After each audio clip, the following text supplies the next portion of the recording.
Papa, maman, mbote na bino, sango malamu yango yo moni na mesa, ba visa kili, weze ba visa nde agence Smart Consulting, bosa na biso confiance na $500 ya pamba, ozo matavion, ozo kende Turquie, te meza te bino bozo mona, ba visa yango yo itandami, kutu mususu ezo ya deja ba visa yango yo, awa tozande na lizi baya ba visa, boya ebeli bosa na biso confiance, na $500 ya pas na Smart Consulting au Kenya Turquie.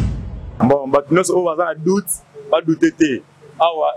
Na agence Smart Consulting, ils ont l'assurance, ils ont la rapidité. Camarades, cousins, cousines, ils ont la blague, ils ont notre côté, la réalité. Donc, on a un check but le roi, le check paiement, on l'a rangé, on s'est retrouvé dans 2 semaines, j'ai un papier, check vraiment agence Smart Cosmétique. Thomas, Talandenge, ba visa ici et quoi belé, à une agence de voyage Smart Consulting. Na $500 ya pamba. Ok, na yomboka papaya. Peuple congolais, mbote na bino, tous les cas qui déjà mal à liboso, aux deuxième fois tous les cas les sous, ba visa ya moyo, ya tout visa ya Canada, la fois passée tu le visa qui pour la Turquie. Les lots yango visa ya Canada, $500 ya pamba. Ozo voyager, ozo ke le Canada, tourne à yope ezali. Les Canadiens Smart Consulting, nous en avons pour Willery, $500 ya pamba au voyager. Ok nayo Canada, ok kotama, ok tourisme. Ozo zelayo boya ebele na $500 ya pamba. Bokei na bino na Canada, merci. Biso, tokolembate kolobati. Agence de voyage à l'Okuta bako pakatambangu Smart Consulting Bazabana Smart Consulting. Merci mardi malamu na bino nyonso esika bozali bozana Kinshasa bozali banda mboka bozali na Nord Ubangi bozali na Chwapa bozali na Équateur bozali na Sud Kivu na Nord Kivu bozali na Haut-Katanga bozali na Lualaba topesi bino mbote Congolais de père et de mère Congolais d'un seul côté. Mais bato nyonso bazo République démocratique du Congo comme seconde patrie pour la bango topesi bino mbote. Mardi 5 avril 2022 mardi à lelo Kinshasa na muke na mwa mouvement muke pour lobby Kinshasa la mukaki na mwa retard carburant pénurie à carburant ça qui mwa makasi mais lelo c'est vrai ba fil d'attente desako continuer no milai mais ba station moi mingi ba station service moi mingi fungoli yango ministre Rito Carburant maître Didier Boudimbo arasira ki na bato ki a ni pénurie ni hausse de prix ngala na ministre si ya ni pénurie ya ni hausse de prix mais ya quoi parce que ba pompe zo pesa bato carburant ya ni pénurie ya ni hausse mais ya quoi maître bon récemment mon kola lelo ba station service ebele fungoli mais bato mingi bazo banga ke ndenge ba livrer que ba station na butu que na temps na journal lelo stock sila. Mais tout est quand même, nous avons la confiance dans le ministre qui a ni pénurie, il y a ni hausse, carburant, camarade, ba cambiste, ba salimbongo, moi 2 jours, ngamoko na tongo, le tourner cambiste, pesa biso moi 5 litres, le bi 20 000 francs, 1 litre 4 000 francs. On a ba cambiste. Il y a un commandant qui a la cambiste, ba salibongo, ba salimbongo, ministre, to pesio makasi, bobu na côté ango, et ça la moi maramu. François Beya, collectif naye informé na bato qui a transféré na makala mokolo ya lobby.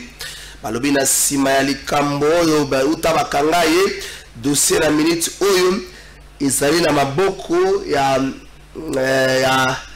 ezali na maboko auditorat général ya FRDC. Mais collectif François Beya na sima ya lokasa moko na uti kotanga ya mbona ba na émission atalisi ete bakozala liboso ba panzi sango mokolo lelo bakoloba polele bomba mabe. Bakoloba nini ngana yebite na kosala commentaire te makamwa to kolobela ngo mokolo lobby na sima koyoka bango. Est-ce que bakopaza penza boa yango to bakevendre le boa na kati nguma muta bomba kuna te na yebite. Tamso bona kati nguma ka mupepe mwa simbili ki bongo malaki ya 2 jours na yebite. Bana ya bumbu na pesi bino makasi. En général c'est vraiment ka songo bana bumbu bazole la kuluna eleki kote kuna. Monsieur le bourgmestre na yebiki uzali la makoki te ya kosilisa kuluna parce que sengeli police oyo azali komi na bumbu azala na makoki azala na minduki azala na boye poate asilisa likambo wana mbala suka na solaki na bourgmestre atalisaki indignation naye que oza na police oyo apesi effectif à 5 personnes okovérifie bomi balela baza na arme yango na beleli mo général Stefano Kasongo na bumbu baza kolela kuluna eleki makasi na ngambo ya Bitabe baza kolela bandeko bakumbaka moto tracasserie eleki makasi bamituni na PCR na ujala na soki biro de na oyo bazangi kombo bango nyonso musale tikala kaka na bana moto bamituni bango bilanga na bango to likambo nini bomeka mwa muke mo général Stefano Kasongo kotia kimia na ngamba kote kuna po ezosala mwa muke pasi bandeko bakumbaka moto bazolela na ngambo ya changu bazolela mwa mingi batu na ngambo ya bumbu bazolela kulune leki makasi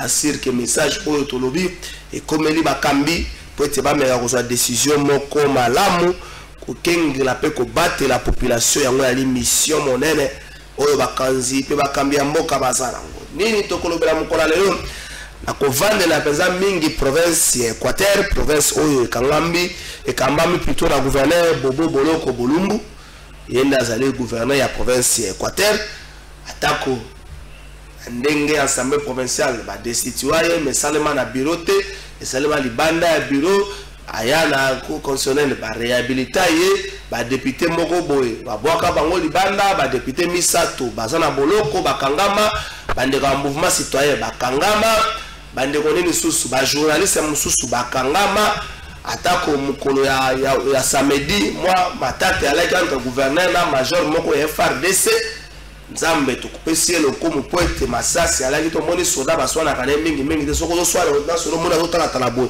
il faut kima okasoko zo luka libanga wala civil mtaluka libanga sola zo luka mudungi ngana tsaya ngwa est-ce que zali charger nzamba zo le komu poete mabe moko komakite mais au moins la gestion de nos provinces pose un sérieux problème eza sika oyo ebongi batia makasi mingi likanisi ya développement 145 territoires au tata mokonza nango eza likanisi moko malamu mais n'engagez nous rendre palpable et visible cette idée aussi longtemps que ma province n'a pas eu un problème de gestion.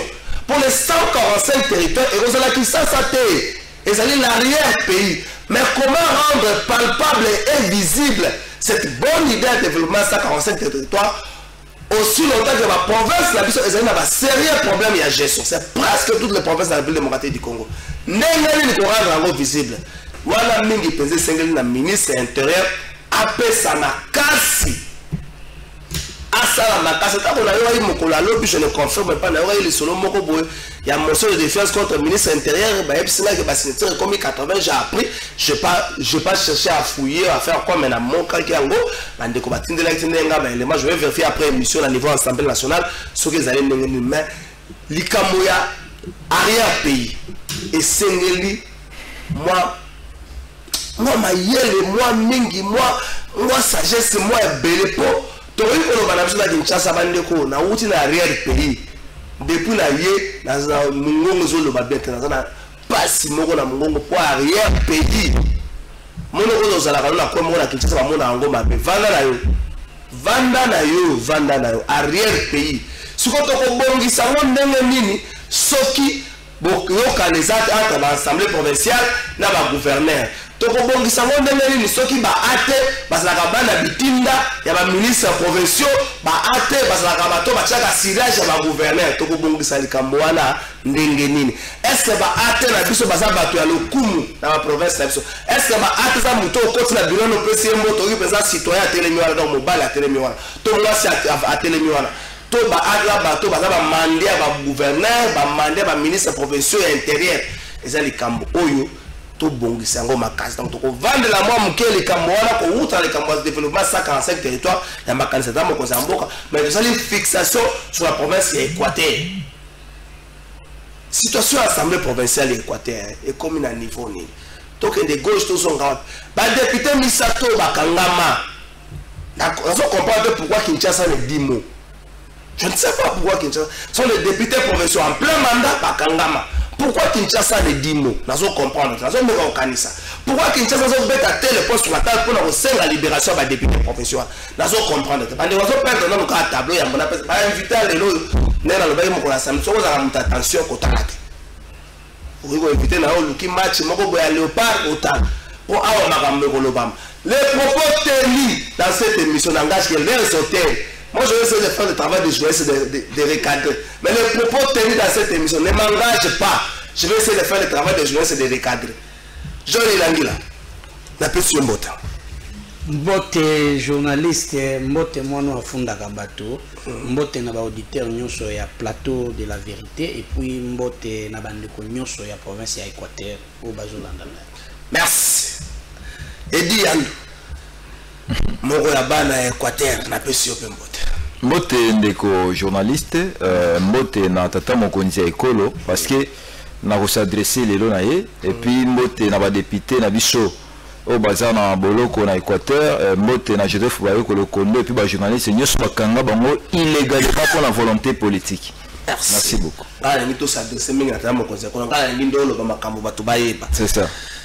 Ah, nazo présenter bino. Beaucoup la gartiro bankita bon comme vous artiro biso balek nae to mesana ko benga ngo artiro. Beaucoup la gartiro bankita na pression Mbote. Mbote mingi papa journaliste. To pesi Mbote na ba conjugation so ekolo.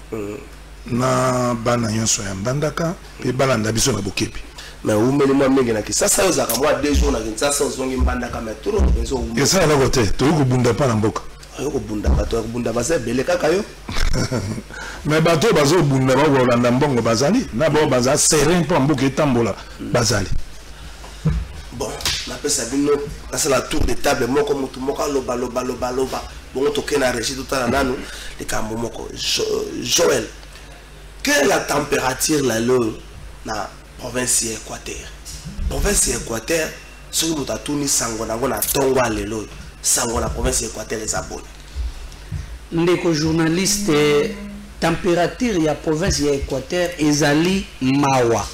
Et puis température ya province ya Équateur ils ont continué toujours kozala mabe. Ce qui tozolo baki province ya Équateur température nango ezali mabe parce que yo moko j'ose croire que oyebi makambo nini o eleka na province ya Équateur. Province ya Équateur kuna démocratie ezalaka te. Kuna dictature o ezalaka même na époque ya Mobutu Seko ezali x100 parce que tozwa gouverneur moko o ayokaka bato te ayebi ko respecter ba attribution na ete ayebi ko respecter ba institution température kasi yango wana soki tozolo ba température ya mboka tolobi ke eza mabe ezokuta na moto moko moto ngo eza gouverneur o batia ayokaka te aza na respect ba institution te yango température ya mboka eza mabe et puis population baboya gouverneur wana au moins 90% ya population yango température ya mbandaka ezalaka toujours mabe.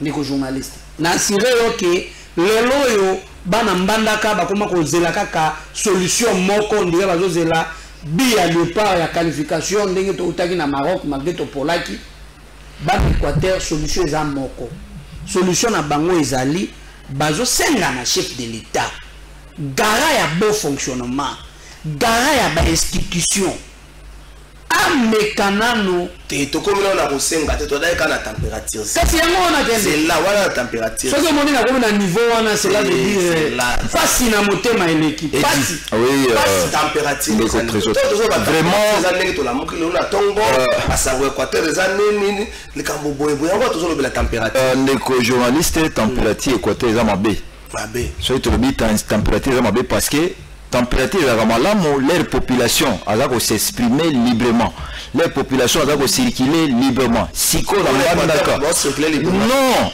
il y a l'intimidation chaque jour papa l'intimidation chaque jour oh nani kol nani mokonzi la police a la muka intimider population oh mokonzi mboka etuka la muka intimider population yango ndeko journaliste na lingina loba muke batangisa biso na politique qui la politique c'est l'art de gérer la cité. C'est l'art de bonne gouvernance. Mais qu'est-ce qui se passe à l'Équateur? Toujours mon complot beaucoup salami. Je m'excuse, Nathan Kombo Vital Kamera au Congo la politique c'est un synonyme de mensonge. Batumoko basangani na mo complot moko bopoba boma Équateur. na ba intérêt privé na bango. Donc c'est ça ba biloko nyonso yembe maka température ta niveau population équateur za siko. Température aux malamu ndeni ba député ba na boloko.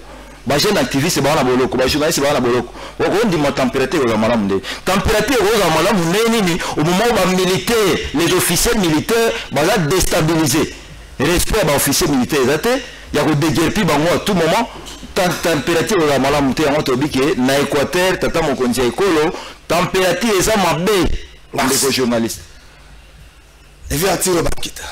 Température yo lo ba température yo na yebi ko sala mo makambo belé na province ya Équateur ça dit na tongo ba benga ka ate papa awa biso le kambo ate papa biso boye ate papa biso boye température ya province ya Équateur na tongo ale lezani pour la bango e moko température ya Équateur ezali mabe ndenge oki bana ba ikolo bana c'est regrettable. Tant que vous vous réveillez un matin comme ça, vous voyez qu'on intimide les bateaux, que ça va m'amener passer moto, aza ko poser, mais c'est toujours là qui ça, inde ko là qui ça. Toujours ko luka toto luka bokonjo ina yete. Non non. Mais toujours là qui ça, atika ko intimider population. Gouverneur ko intimider population. Aza ko intimider ko? Aza ko intimider. Yo za journaliste, yo za na recherche information. Il faut yo kaka. Olobi abakomo mobimba balanda yo. Mais il recherche information. Il faut l'information. Et alors on est aux Équateur, exactement. Gouverneur n'a pas la pour intimider la population. Mais oui, il y a eu un complot, il y a un bâtonnet, il y a un service à sécurité. À côté ça, il y a une injonction, tu habites, à tiens, puis tu habites. Batika Moussa, la banque Baya Gossala, et comme alors au Mogo, vous pouvez imaginer qu'un commissaire de police se réveille comme ça, Bengi Presse, alors le coup la chef de l'État, Zoya, Moutomora, tiens, le bon on a posté, est-ce que Moutomora a une intention? Ah, tiens, le bon on a posté. C'est ça, c'est pour la gouverneure. Pour le matin, pour la gouverneure, pour ça la beauté, pour le matin, mais dit. Yo là, Moussa, la police a remarqué. C'est là, t'as mon conseiller, le Yembo, c'est là qu'il a Kassai, la grande Kassai. Azali ko benga peuple boya boloba muta ko sala biso ko dira ya dira mokolo wana tota eloko ya kosala te tata mokonzi ekolo mo azali ko benga population boya boloba mutu pa ko sala eloko azate loba maka moto ko loba wa donc mokonzi police abengi bato mais oui abengi presque bengi presque bon, la température, vous vous réveillez un matin comme ça, ok, pas mon tobi, non, menace à Mikanda. Le quoi, on a sous menace, on a comme ça, il y a 4 matricules. Non, on n'a pas lié, pas de bonne solution à moto. Tu as évité 4 matricules. Il y a mon gars, la République, mon corps, la 4 matricules. Ah oui, 4 matricules, après les alliés. Ah! La province de l'Équateur, l'arrière-pays est géré Nengenin. Siko Boil, les projets de développement à 145 territoires et pour ça les mandenge Kani. Retourner à Rwanda, Boyano Labiso. Donc on a régi total honorable à Dos Nombasi, plaidoyer na Yaousala pour la route Kimwenza. Nzela Oyo, route Kimwenza, côté à Kauka et Koti Yolo, Nengezana Wa, détouré honorable à Dos Nombasi, Yaousala Moussala. Petit nzela wana su akaka na nengi bato bamesala kolela lela mwa musala ya kosalema population ya koana azala soulager honorable à Dos Nombasi na bokelo ba frère na musala ozo sala pour na bana nyoso ya kalamu tokena régie avec Maurice Gigando. Dans les soucis du bien-être de ses électeurs, le député national élu de la Funa à Dos Nombasi est descendu dans les différentes institutions du pays, dont l'Assemblée nationale, la primature, le ministère des ITPR, l'hôtel de ville de Kinshasa et l'OVD, pour les alerter au sujet de la détérioration des différents acteurs, dont les avenues Kimwenza et Popo Kabaka et tant d'autres dans la commune de Kalamu. Ensuite, à Dos Nombasi, est descendu sur l'avenue Kimwenza et Popo Kabaka pour expliquer les biens fondés de sa démarche à ses électeurs qui se sentaient abandonnés à leur triste sort.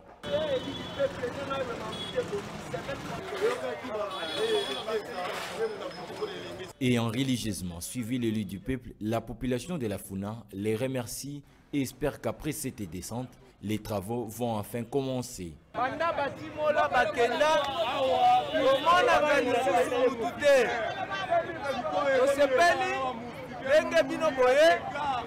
Donc profiter de l'oba que baya basala nzela wana parce que bapesaki biso kutu 14 mois toyebite mpona kosalela biso nzela wana 18 mois mpona kobamba tekala talaka kapela ndenge ezalaki kapela de Dallas mais de Dallas on est commis pour pasi na mawa basungoli biso si combien de mois na banyoka bakomi kobima papa bangungi kutu koloba te toza bana mboka batiki biso bweko na nini bayoka biso mawa bamonisa kimwenzi ngebi bato bakolekesa te pasi transport pasi makambo belebele mpona nzela oyo je ne parle pas parce qu'on a beaucoup parlé.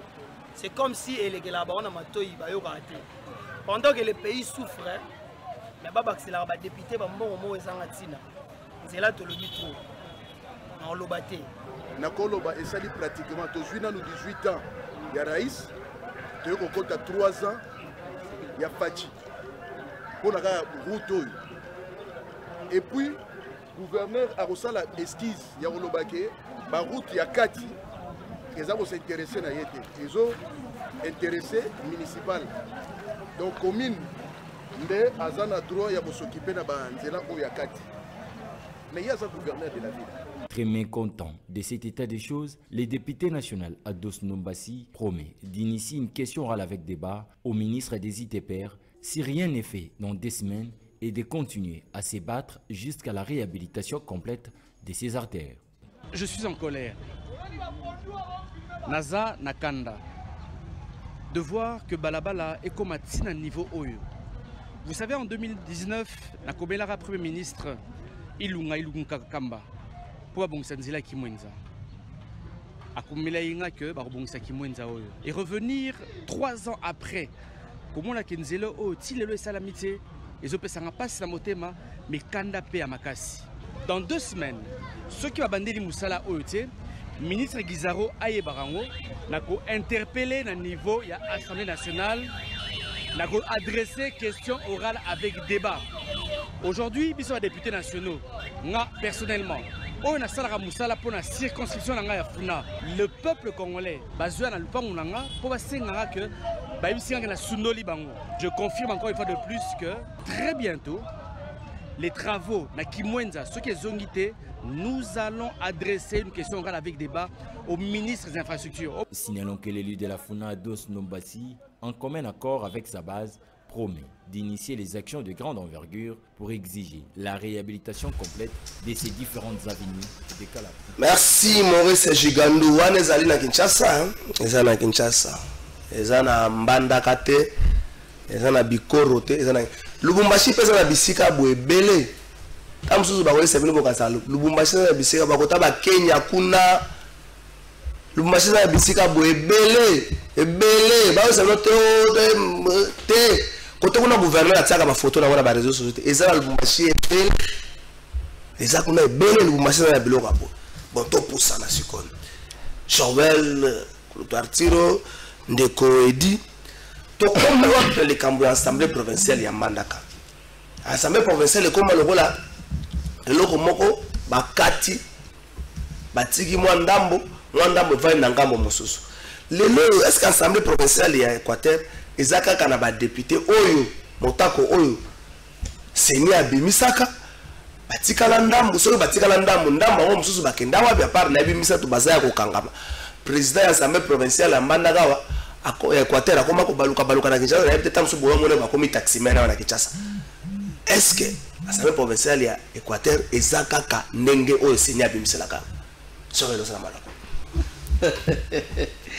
Ndeko journaliste moni soki na seki parce que motuna otuninga esalinga pasi net équatorien. Ndeko nakoye biso ke assemblée provinciale ya Équateur ba tchechola yango ba panza yango pona ko déstabiliser province ya Équateur et puis bato ba panza assemblée provinciale ya Équateur ba yebani toleka na ba etandoeke toleka na ba radio ko dénoncer makambo ya mabe o esalema na assemblée provinciale à Équateur. D'abord, motion de défiance esalemaka contre le gouverneur. Na kenda rapide pour situation ba tonyo so ba yebi. Motion wana ministre Selo a commis que motion ezali na effecté. banile motion ba rappel salamaka na siko esengeli te ke osala malopango ya Arturo Bakita donc règlement intérieur aux ali conforme na constitution et le bas que soki ba député ba empêcher bango bien ba blocage moko na assemblée provinciale ba koki ko délocaliser plénière donc likamwana salemaka nango bien mais neti kaka blocage ezali ministre aselo asali full stop na ye ndenge ya message officiel ya ko annuler motion ya défiance contre gouverneur a rappeler gouverneur na ba député na Kinshasa kokoma comme na Kinshasa a bloqué ba député provinciaux entre autres président Bouka gouverneur azongisi président Bouka la présidence assemblée provinciale président de l'assemblée provinciale loba na tango a bloqué ndeko wana ba komi na ndeko Bouka na ba député ba risque ya koleka na mai baleki kokena bazo kola ba kimi bato similité ba koto vraiment na yo moko te mais ça kola ba kimi to lo bana sembo tango ba risque okende nzela mai ça kola ba kimi bato similité ba kimi le peuple n'a pas mise là na présidence ça rôle azala ministre et assemblée provinciale na ministère intérieur bakutani atate bangonde neti bazali na pouvoir ya ko déstabiliser province ya Équateur yango ba blocaki président lekinzela mai alekinzela mai akomi kuna kokoma kaka komi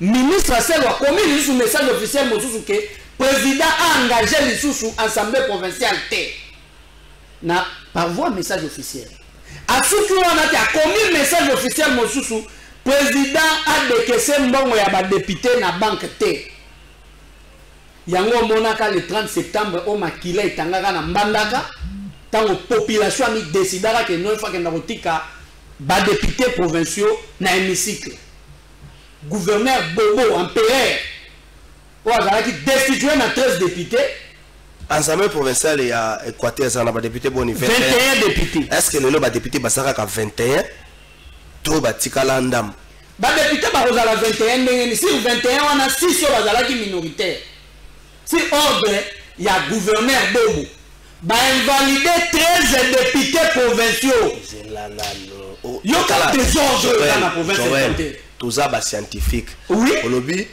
assemblée provinciale les na 21 13 baza contre le gouverneur 6 baza pour gouverneur et sali 19 ba membre ya bureau baza combien 5 membres 5 membres monte leki te nyoso baza 21 na ba membre nyoso baza 21 sikoyo soki tosali boye osali 5 personnes basala moko totanga ete po aza mwana gouverneur te me po otanga ye donc 7 nanga boye baza pour gouverneur baza 7 esali 20 moko aza wana moko Anthony Bomboko azalaka suspendu mais avant la suspension esili a rejoindre le groupe de 13 ça fait 14 esali 14 contre 7 sikoyo ndenge nini 7 personnes bakoki kosuspendre 14 personnes ata mwana abandi kelasi sikao pour l'autre partie mais yali koseka yango toyi komona tobi ke tozonga na état de droit boyaki na yango bino mwa boye nyela ko bobengi état de droit yango le droit yango ya selo ya biso c'est ça l'état de droit ya selo ya moto de peste l'état de droit le chef de l'état yaki nango c'est ça l'état de droit minorité gagne majorité et puis basalaki bilan mondial pour yebike pour un député à quoi il y a une assemblée il faut plénière élect un président assemblée monsieur le quoi moi ça vendu là mais comment jamais de Kabunda sans qu'à poser démission là jusque là alors comment ça minutes de passer plénière et ça la mitette te yemo aye ko déposer ah on pas déposer mais plénière et ça mitette pas tang la député pas le moulaye il faut pas tang la député national il peut pas le moulaye il faut aller à la vote ça c'est vrai monsieur beaucoup de tout un président assemblée Kakaboui Bobo se réveille un matin il y a un seul basbayokani mais alors balongoli président Bouka mais c'est pas normal biso pe yaki atwa ça combat contre Bobo et le Babouka wana tango bango bajoaki mboko oyo basekestra ki yango mais c'est que mon légali makambo za marché malamu te il faut que bisa bino bobikisa bango biso to ina problème que état de droit. Ce que le Banabiso, besoin de Banabiso qui est dans la province Équateur, état de droit, ça Il y a moi. Et puis nous demandons aux autorités ici, état de droit, un club d'amis, ils se réunissent comme ça un jour. Ah, on a bureau à ciel, pas qu'il n'a pas destitué l'Assemblée, pas qu'il n'a pas perturbé. Voilà, mais il va putiste. Bah, ça les coups d'état dans l'Assemblée, mais oui, c'est tout à fait normal. Est-ce que les alliés alors qu'on Assemblée, on est illégal. Pas la mission de population Équateur, tu y a noté. Et puis, tout ça, c'est dans l'institution union, c'est à l'Assemblée nationale, Sénat est à Boya Mondekala. Sénat, ça Boya alors qu'on a Kalapa Moukanda à battre les alliés. Problème de la mission des alliés, Assemblée nationale. Coup de chapeau dans les députés, soit qui nous a basungi, le cas de Bengi, VP Marcelo, nous avons tous les atouts pour servir Bango, pas la ajouter et dit, est-ce que la minute Assemblée provinciale et Équateur a fonctionné? Le parlementaire, il y a les 30 mars. Est-ce que Salami? Bon, ce que Salami là, il y a son Assemblée provinciale. Les députés, ils ont combien? Les journalistes, moto ne s'aligne pas si peu pessimement. Assemblée provinciale Équateur et donc fonctionner illégalement. Il y a un moment dans début de l'émission qui a s'adressé à chef de l'État parce que c'est lui le garant du bon fonctionnement des institutions. Et il a s'adressé sur le premier ministre et chef de l'État parce qu'il siège dans le conseil des ministres. Il a s'adressé sur les deux présidents et deux chambres. Makambo et Salami Équateur, Bandekonanga, chef de l'État, Tata Mokonza Ekolo. Comment Boboule Salami Équateur, ou Batouba Koufi, ou désordre Salami.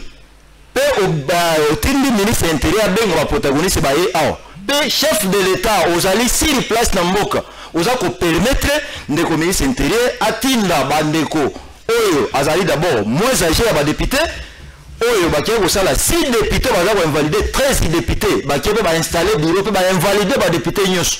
Est-ce que biso population, excusez les journalistes, biso population ya Équateur, est-ce que tu as essayé de tata mokonzi ya ekolo? C'est ça on des journalistes. Ba invalider député. La liste Moussa là qui député Sili. Excusez. Non, Moussa là qui député Sili. Et là qui volonté, il y a gouvernement provincial et puis ministère intérieur. Ba député Moussa là qui député et Sili ndeko. Est-ce que respect à la constitution? Botangi mobeko li konzi ba conditions za ko pesa pour c'est la politique qui m'ont fait, c'est ça ce que j'avais dit, que politique in a Congo est synonyme de mensonge. Ou un groupe ya bato basangani pour déstabiliser bato mais et ça l'intérêt de la population. C'est le loyo. Il y a un combien de députés? Assemblée provinciale en minute 1. Moi bana moko ya mikio ba lokoti bango ba toyebi te so ba gaki même pas na liste ya Sénine de Kolanga. Ba ki ko installer bango na bureau. Comment bureau et kolongola 3 personnes ba likolo 3 musu na se ba invalider 13 députés. Et comment bato ba sa ba non député ba siéger na liste de présence ba tia ba comment na bango et puis ba leki na plénière. Et puis chef de l'État tata mon conseil ko azali. Conseil des ministres ezali. Et puis ministre biso moko Équateur to za ko mettre en garde. Ayeba ki population Équateur ministre d'État moko ya Équateur ministre nini ndeko edi kozoloba makambo te tolobeli makambo ya famille zela tozoloba makambo ya famille ya mutu te oyo tata na ye atikelaka biloko boye tozoloba makambo ya famille ya mutu tozoloba makambo ya mboka ministre nini ya Équateur oyo bino boza kosoupçonner na kati ya makambo soko ndeko journaliste naza kotanga alobi boye ministre d'État ndeko na biso jeune Nabiso Gilon Mboyo azali jeune obiso to lingaki mingi to mona yike jeune moko Équateur nous sommes politiques, il est impliqué nous sommes politiques et nous sommes mieux informés na ba conseil des ministres union c'est ça la maka ndeko wana za toujours contre la population de l'Équateur contre lui aussi l'équatorien nous a contre non il n'est pas équatorien lui il est de Tchoapa non moi je parle l'équateur dans sa grandeur ok dans sa grandeur il y a moto lobiki na ba popo na nous sommes informés tout ça la politique mon frère tout ça na Kinshasa c'est pour des raisons politiques biso tous les lots tout ça tracassé ba mandat ils en mandat moi to comme l'Équateur tata mokonzi oza papa na biso comment gondi ba makambo et ça la mara jusque là ozo lobelo côté il y a biso population Équateur ba na Équateur to pesio ba responsabilité on a nyos soki omonaki ke parfois na makanisi no monaki ke biso to votaki yote na demi na élection yote ko leka peut-être oza ko rendre biso ba compte yona to monaka onyo siza ko leka na Équateur non pas des intentions chef non on ne prête pas des intentions chef de l'État le pays c'est on ne prête pas des intentions chef de l'État c'est pas intention chef de l'État va prêter serment le bien non tant c'est là tant chef d'État prêter serment le bac azali tata ya ba congolais nyonso lui-même a commencé même à citer bateau la mission monsieur yango osengaka na tata mokonzi ya ekolo soki bamoni ke Équateur ekomi état va déclarer officiellement parce que là il y a l'empereur qui règne c'est pas gestion normale pour ceux qui gestion normale ya mboka oyo esalamaka makambo eleki na Équateur mpo ezosala mati lelo baolobela côté c'est qu'il y a complot moko eza quelque part c'est ça c'est que oleko nako chite ndeko journaliste Joël lelo nous connaissons que l'Assemblée provinciale il y a Équateur et ça a 6 députés 3 membres à bio, là 3 siégeants. Ce sont les 6 personnes là, les 6 députés ont invalidé les 14 autres députés. Oui, effectivement, j'ai dit et je vous confirme qu'Assemblée provinciale, il y a Équateur. Bazali Kaka, na 6 députés, Oyo ba invalida 13 députés. Sur 21 députés, il y a Assemblée provinciale, Oyo Zali composé na 21 députés, pardon. 6 bah invalida 13 donc minorité invalida majorité on est allé façon à piétiner démocratie on est allé façon à déjouer république mobimba on est allé coup d'état institutionnel yango tozo réclamer et pas chef de l'état zoa ba précaution na makambo Équateur avant conférence des gouverneurs. Gouverneur Azo Kangabat, gouverneur Azo Kangabat député, gouverneur Azo Kangabat activiste à droit de l'homme, gouverneur a invalidé 13 députés en faveur il y a 6 députés. Pardon de vos journalistes. Chef de l'État a que gouverneur Wana Azo détourné mbongo santé. Bato à santé bazole. Détournement. Le même gouverneur parce qu'il y a papa, c'est là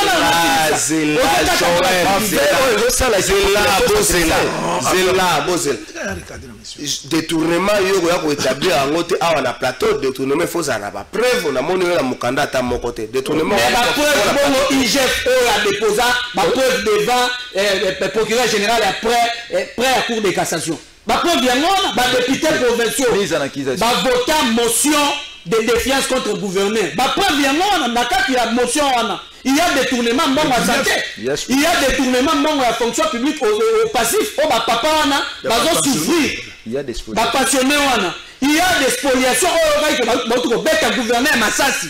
Gouverneur a failli là-bas. Ba beti gouverneur. Ba uti ko beta e Masasi. Ba beti gouverneur Masasi. Ba linga ki ba beta e. Gouverneur a failli la mort et pas major moi pour atekanda kwa l'état.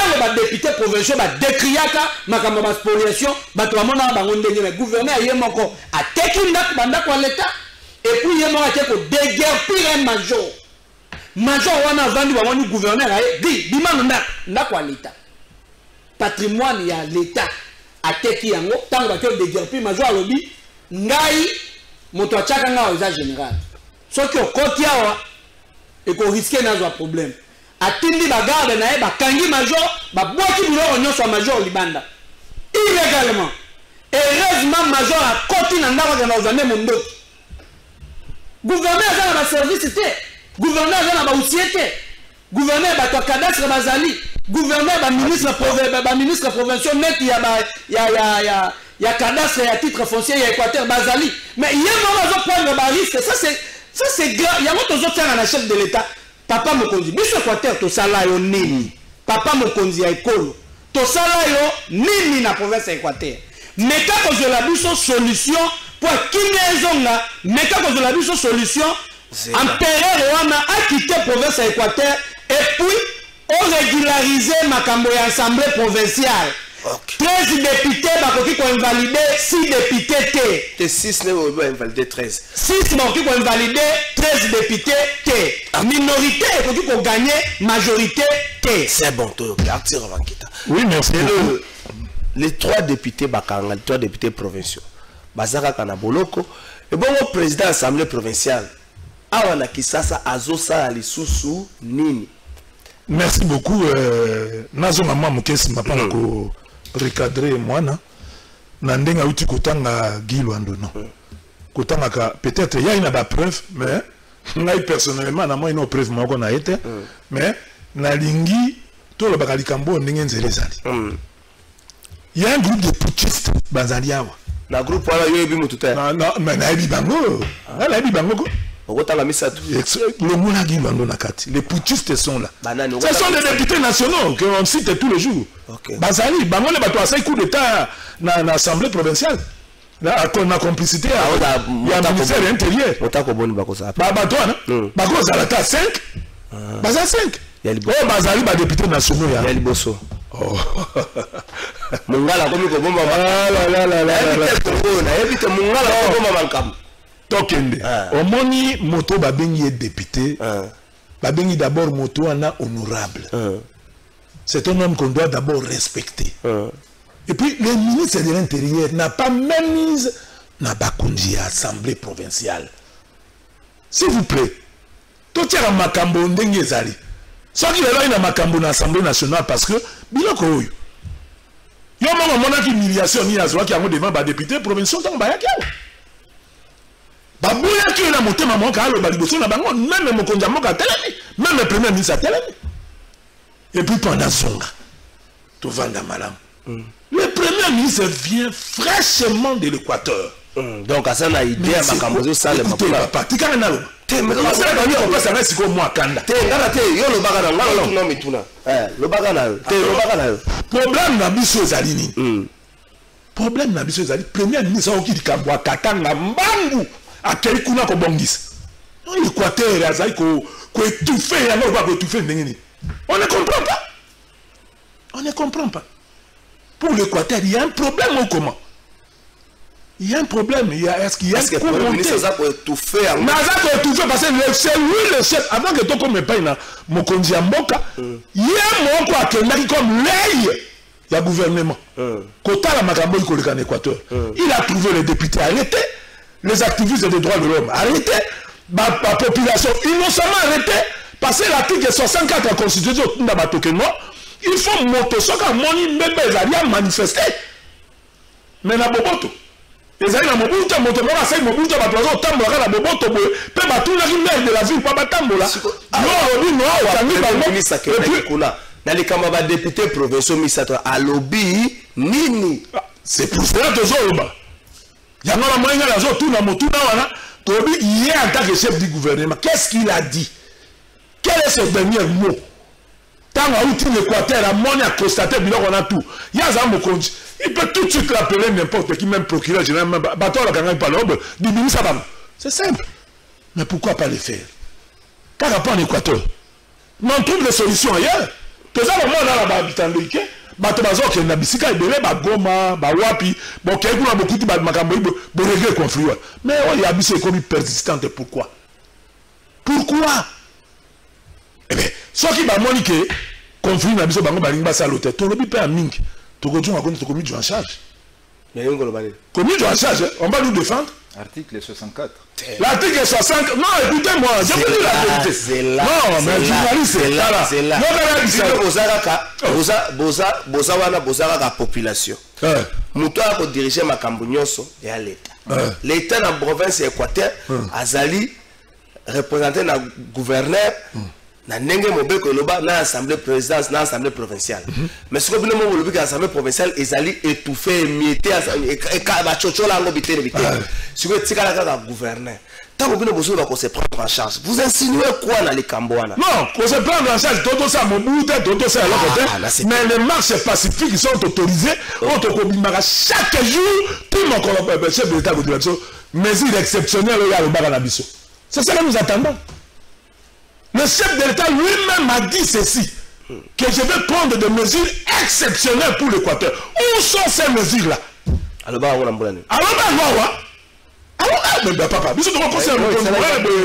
papa, parce que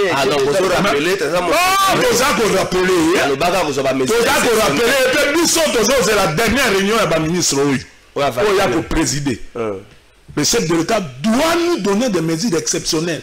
Vous n'imposez pas au chef, vous le demandez. Chef de l'État, le peuple est souverain, monsieur. Adjoint qui ne conduit pas la bise. Et il y a un de se présenter en 2023 devant nous. Le même peuple que vous voyez ici. Il se rend devant nous. Motoma Roya n'a été. Toba conseiller n'a eu, Toba ministre n'a eu, Bakoya a été. Il y a un moment où on peut convaincre la population pour aller sous la deuxième mandat. Mais il doit avoir un attentif. Yoka. S'il te plaît. Soit qui gazo yoka te. Oh, chef d'État, ça c'est grave. Des chefs d'État de services compétents. Le quoi, deuxième, service, on a tout. Mais service, là, il peut faire information à tout moment. Il fonctionnement pour l'instant tambour. Et qui a fait ça malade, et il se prépare à l'Équateur. Dans ma température. Qui c'est le... Mais les gens là-bas, il prend l'argent, il donne aux petits bandits. Alors, il prend l'argent de nos petits. C'est le gouvernement. Azo soit mort, azo paie ça. Na bateau pas, basa kaba émission. Oh, tous autres c'est là, yo, pas que na personne. Donc, vous êtes le chef d'État, ceux qui m'ont abonné, c'est ma camota qui est là, nous t'es pour. Mais nous sommes conseiller chef de l'État. Nandengia qui m'a bien conseillé, il a été chef de l'État, Motomo a boyé l'Équateur. Bisso Équateur, tout boy gouverneur, Balongola, va relever dans ma fonction, d'où il a le pouvoir de le faire. Soit il y a ben naïawa. Soit il y a ben naïawa. Azongi s'assemblée na biso zonga ndenga ngwezalaki. Et puis ici il kamboza pété papa. Ça kamboza pété. Si vous plaît je me zoka ta biso ba. Ça mais ça zoka ta bwana ko bongate. Suki ça. Assemblée ezonga comme il se doit. C'est-à-dire monsieur Bouka il est le président légal jusque là. Parce que moi la carte plénière. Non. Ça c'est nous. Ton monde jamais que Kabundao. Balongo il était que moto mama yebo non jamais ba bulo et bonga na ba tout moto na tongo pas la ya moto il dépêche non talaka ne bazola na mibe mais c'est la même chose pour l'Équateur ndeko edi c'est là c'est vous qui peut être à la base de tout ce qui se passe à l'Équateur. Est-ce que Bobo Boloko est tellement puissant au point où ni Mobeko ni l'Assemblée provinciale ni le ministre national intérieur vont quitter pour apaiser la situation. Ceux qui vont se regarder donc derrière Bobo Boloko, il y a un homme fort. Et quel est cet homme fort qui se cache derrière Bobo Boloko? Mon frère, les hommes forts, ils ont un gouvernement central. Parce que... Parce que... Je corrompu au gouvernement central. Le ministre... Bongoté... Bongoté... Pas de terme trop cher. Voilà 5 heures retiré en gros. Le ministre... C'est la couleur tu as retiré en gros. Je n'ai pas cité le nom de quelqu'un. Retiré en gros. Je n'ai pas cité le nom. J'ai cité le nom de quelqu'un. On a retiré. Merci Toki. Ok, c'est ça on est dans le bin des journalistes. Azali protégé dans le gouvernement central. Parce que nous sommes les caca en Équateur, il y a un dingue papa, il y a service de sécurité, service nous compétent, il y a repère sa chef d'État d'information Ezali. Mais ce qui est dans le salon maboy, tu es biqué pour la biso population, tout le monde qui est protection dans le nouveau gouvernement central. N'est pas parti à non, tu se prendre en charge, c'est normal, mon frère. L'article 64 de la Constitution, il y a repère sa biso ningisaona, il y a repère les mélabatoniens sur la kamba mabé, tu repère les mélanges de la marche. Ndeko assez l'outil que les canaux question là avec débat. Tout le monde va député va l'initier, mais au moment où il Équateur, il va tout bimina balaba va s'épéler. Est-ce qu'il y a qui trouble l'ordre public? Bon, n'engagez ni ceux qui va député, va bimi pour va s'épéler dans Mokanda au ndeko ba qui a 5 qui n'a soi-disant président Tewana fabriqué à bureau d'âge. Que non maman, makambo ça on est là contre la constitution. Zongi ça ba makambo na molongo. Et va député va s'épéler ba kanga bango. Et il est là, service ya écolo. Il y a des députés qui sont en Équateur, qui sont en marche. Et puis, il est spontané. Ndeko journaliste, il y a un autre qui est toujours dans la condition de l'écolo. Bon, mais quand on a un Équateur. Équateur est abandonné pourquoi? Pourquoi les en Équateur et là, comment ils ont maté? Ba député baza déstabilisé autour de Ndeko président Bouka ça qui ça alors ça l'année interdiction tu évite ceux qui ba longo l'interdiction parce qu'il a qui interdit na ministre intérieur il va valider ceux qui a l'équipe na il va pesi la carte il n'a pas bloqué rouge parce que a joué interdiction na ministère intérieur qui a ko bima Kinshasa pour ceux qui a commis na Mbandaka selon bango ba mona que non a rozonga l'ensemble et mon frère est-ce que mboko ekamba makabo tata mokonzi école yango na za ko senga na ba député na biso qui déjà motion à défiance contre le ministre intérieur. batu na question oyo ngai ndem na pesi bango sur base ya quelle loi parce qu'on a des juristes au ministre intérieur a qui pour interdire président de l'Assemblée provinciale poser ba acte comme président. Mauvais qu'on a eu na règlement nini nini comment on appelle ça na loi organique nini o PCN ndingi ça ressemble à moi mon frère. Équateur les a déstabilisé pourquoi? Tata mon konzi ekolo biso ba na yo parmi bato ba voter qui biso toza na 4. Population Équateur ba voter qui mutu mo ko ça va te passer to lingaka yo. Mais quand on retard la makambo ya Équateur mais quand on retient le beaucoup la makambo ya Équateur ce qui a solo bato ba biso tozo les rapports à sentiment que to lo bagato c'est population to ebi que yo za mieux informé na république mutu moko alekio na information na mboko côté mais quand on ça ba investigation ya yo moko ni ministre intérieur ni conseil des ministres ni ba service moko mais yo utiliser parfois ba service msusu o ekopé ça yo détail ici la situation politique ya Équateur et to ebi que jamais au tchama ko na Équateur sans que régler problème Équateur parce que yo moko yebi yango que à l'Équateur ça ne va pas.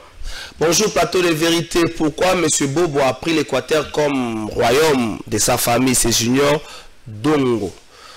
Ndeko Trésor, bonjour. Pourquoi l'Assemblée provinciale de l'Équateur est allée incompétent? Où est parti le président de cette assemblée? Oublié déjà. Je crois que l'autre réponse va nous.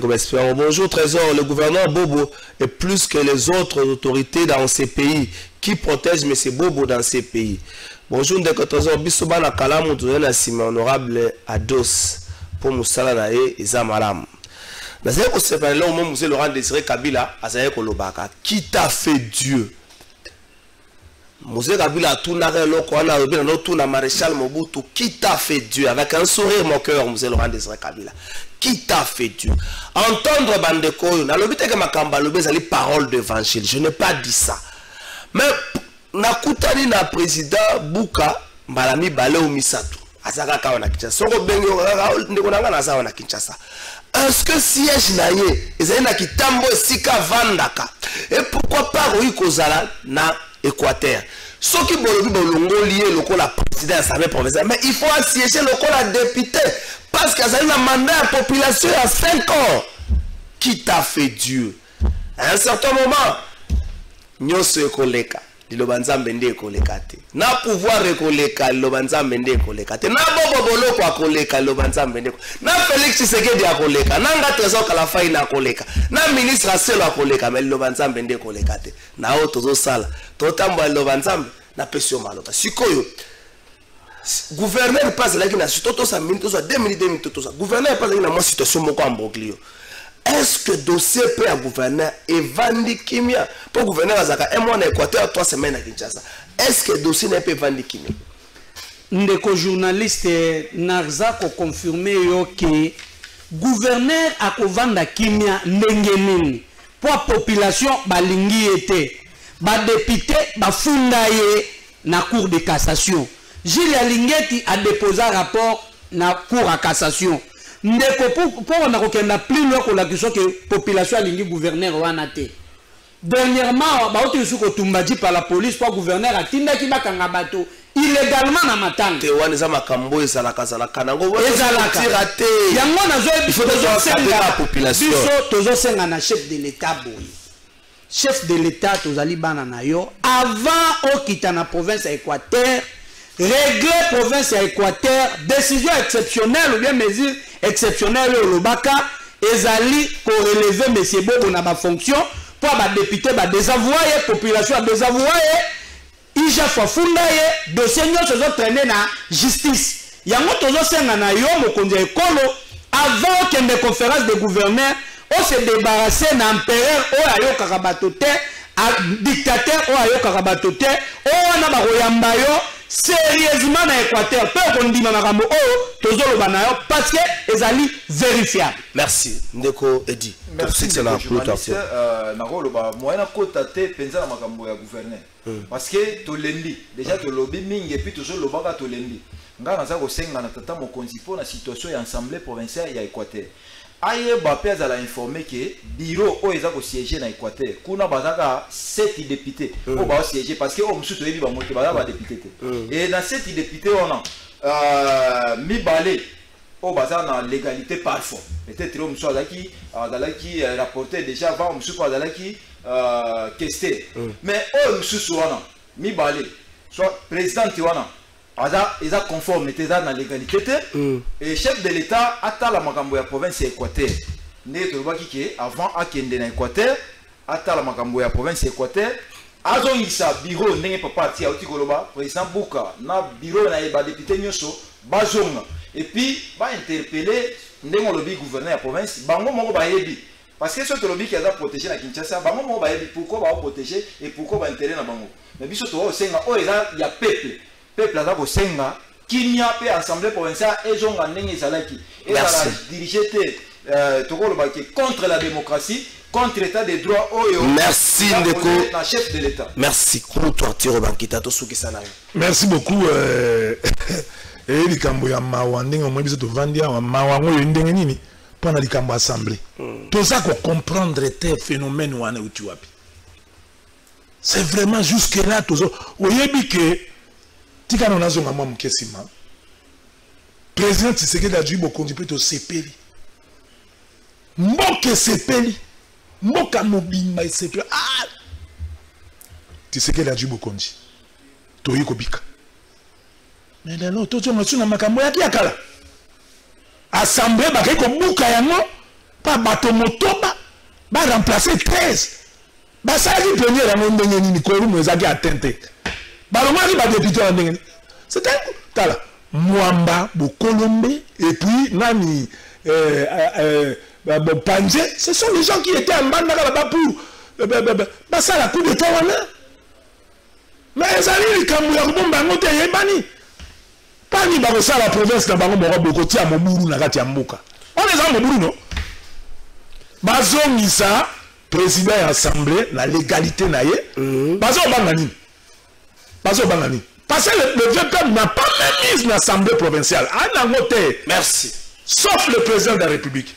Merci. Merci beaucoup. Nazaro sepelaka le kamo frère Patrice Alobaka yo le goza moto makasi botola na mituka ya batu zwa na obasi ya batu mais ba ete mokolango kozala kaka yo na nzambe mais ba génération future yo kotikela bango nde makambo génération future no kotikela bango nde makambo nyonso ba ko sala na bana Équateur basala na bango soki makamba nde balobi aza ya solo basala na bango mais mokolo yango yo kaka na nzambe ebi parmi les disciples de Jésus, moi, je suis machette à Kataka Motolitoya. Vous comprenez, mon libre en agressivité, ça n'a pas de l'eau. Qu'est-ce que vous avez dit? Et comme tu as dit, ça a pas machette, nous avons mis tout là. On a dit, les bossans, ça met tout à Katanga, Kingo. Donc, on a régi la funda dans nos bateaux.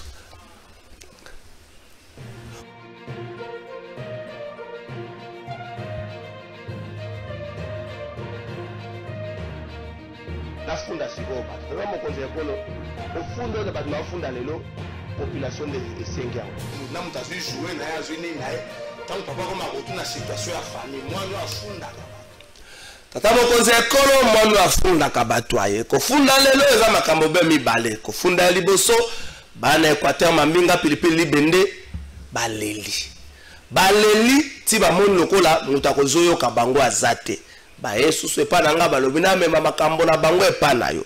Tata mokonzi ekolo bana Équateur ba ko tuna boy lelo ba fundi mutu te ba tuni kaka yango situation ya Équateur ekozwa ka solution te to ekozwa ka solution ba tuni lisusu bango pe na kati ya République démocratique du Congo to bango na kati ya République d'Équateur wana ba tuni ko misi sango na bango na suki wana ko funda mi bale tata mokonzi ekolo population ya ko tuna yango makambo ministre hydrocarbures alobela kibiso tondi mango lokola parole d'évangile to tondi mango ndenge to mesana koyoka la politique en mboka na biso alobi ya ni pénurie ya ni os mais auto moni pe auto zo mona za conforme te na maloba ministre tondi mango ndenge nini population ya kofunda ministre hydrocarbures tata mokonzi ya kolo soki carburant continue à komata conséquence nango zaka liboto batika ka 10,000 fois po bato balia 10,000 fois comme amukie bazolo ba mingi makambo za kaka guerre ya Russie Ukraine. Est-ce que déjà ma conséquence est comme la mboka na biso kofunda lelo siliwa